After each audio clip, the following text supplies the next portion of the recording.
Hello everyone and welcome back to another video. सबसे पहले आप सभी का दिल से बहुत बहुत धन्यवाद। आप सब ने मेरी पहली वीडियो को इतना प्यार दिया, इतने कमेंट्स किए और अपने डाउट शेयर किए। मैं सच में आप सबका शुक्रगुजार हूँ। और अगर आप इस चैनल पर नए हैं तो चैनल को सब्सक्राइब जरूर कर लीजिए, क्योंकि चंडीगढ़ म्युनिसिपल कॉर्पोरेशन के रिक्रूटमेंट से जुड़ी हर ऑफिशियल अपडेट सबसे पहले इसी चैनल पर मिलेगी। मेरी पिछली वीडियो के बाद सबसे ज्यादा सवाल आए, फायरमैन की एलिजिबिलिटी क्या होगी, एज लिमिट क्या होगी, सिलेक्शन प्रोसीजर क्या होगा, फिजिकल टेस्ट कैसे होगा और सिलेबस क्या रहेगा। तो मैंने सोचा एक ही वीडियो में सब कुछ बताने की जगह हर पोस्ट के लिए अलग अलग डिटेल वीडियोस बनाऊंगा, ताकि हर चीज आसानी से समझ आए।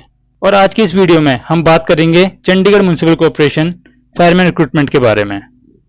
लेकिन उससे पहले एक इंपॉर्टेंट बात, ऑफिशियल 2026 नोटिफिकेशन अभी रिलीज नहीं हुई है, इसलिए आज की वीडियो में हम चंडीगढ़ एमसी फायरमैन रिक्रूटमेंट 2021 के ऑफिशियल नोटिफिकेशन को रेफरेंस के तौर पर यूज करेंगे, ताकि आपको रिक्रूटमेंट प्रोसीजर का एक क्लियर आइडिया मिल सके।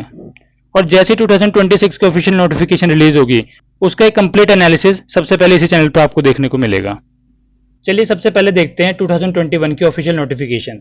तो जो ये आपकी स्क्रीन पे दिख रही है, ये 2021 की ऑफिशियल नोटिफिकेशन है, जिसमें आपको डिफरेंट पोस्ट दिख सकती है जो 2021 में निकाली गई थी एमसी के द्वारा। ठीक है, तो इसी में आप अगर जूम करके देखोगे, मैं आपको दिखाता हूँ यहाँ पे, जो ये आपको दिख रही है ये फायरमैन की पोस्ट।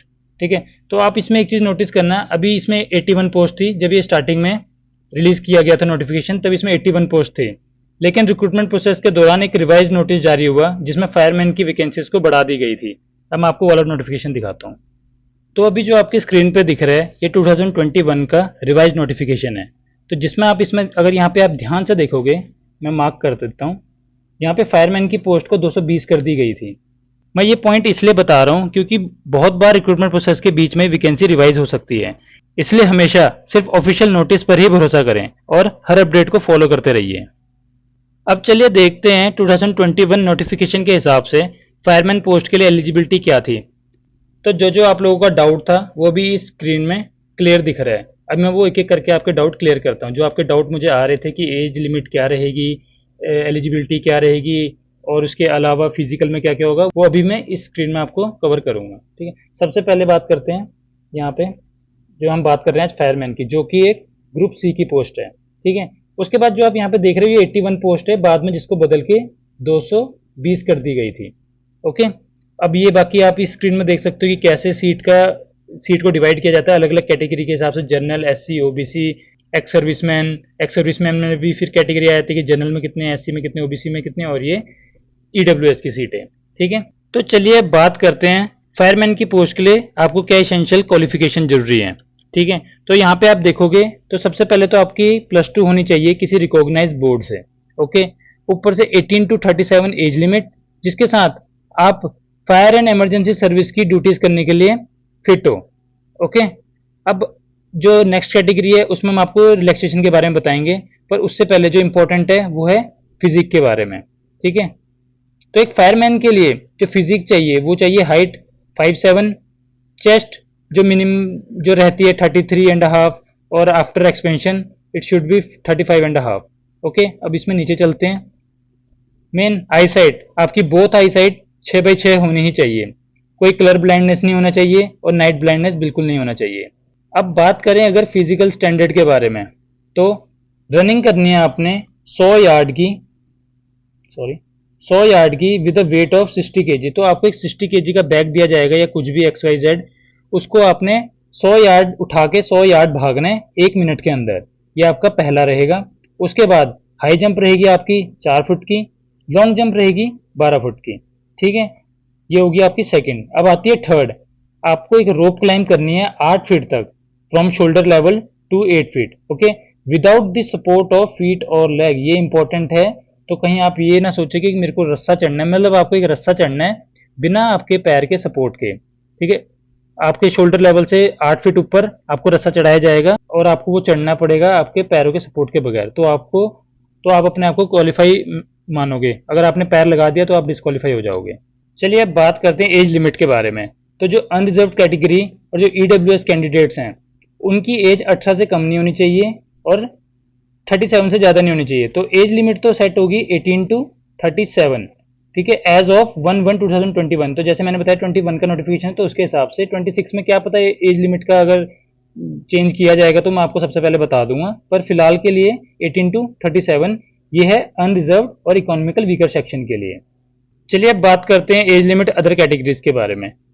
तो एससी कैंडिडेट्स के लिए 18 to 42, ओबीसी कैंडिडेट के लिए 18 to 40 और candidate belongs to physical with benchmark disability उनका रहेगा यहाँ पे 18 to 47, 18 to 47।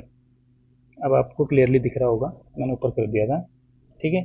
अब बात करते हैं एक्स सर्विसमैन के बारे में। तो इसमें आप स्क्रीन में एक्स सर्विसमैन की कैटेगरी के बारे में देख रहे होंगे। काफ़ी लोगों को ये थोड़ा सा टेक्निकल टर्म लग रहा होगा, तो मैं इसको आपके लिए ब्रेक करके बताता हूँ, ठीक है। तो अगर कोई उम्मीदवार एक्स सर्विसमैन कैटेगरी से है, ठीक है, तो उसकी आर्म फोर्स में की गई सेवा की अवधि, ओके, जो उन्होंने आर्म फोर्स में जो सर्विस की है, जितने साल भी सर्विस करी है, उनकी वास्तव उम्र मतलब जो उनकी एक्चुअल एज से घटा दी जाएगी। ओके, मान लो आपने 5 साल सेवा करी है और आपकी एज 45 है तो -5 हो जाएगा, ठीक है। ये एग्जांपल दे रहा हूं मैं। और अगर सेवा की अवधि घटने के बाद उनकी उम्र उस पद की मैक्सिमम एज लिमिट से 3 साल से ज्यादा होती है तो वह आयु सीमा की शर्त पूरी करने वाला माना जाएगा। समझे आप इस बात को? चलो मैं आपको एक एग्जाम्पल देता हूँ। मान लो फायरमैन की, जैसे इसमें फायरमैन की मैक्सिमम एज 37 है, ओके, और जो कैंडिडेट है एक्स सर्विसमैन है उनकी एज 42 है, ओके, और उन्होंने आर्म फोर्स में 8 साल की सेवा करी है, ओके। तो उनकी जो एक्चुअल एज है 42, उसमें से जो उन्होंने फोर्स में ड्यूटी करी है 8 साल, वो माइनस हो जाएंगे, तो उनकी एज आ गई 34, ओके। उनकी आगे 34 और यहाँ पे लिमिट कितनी 37, तो वो एलिजिबल माने जाएंगे। समझ गए एग्जाम्पल से? तो यही इसमें कहने का मतलब है।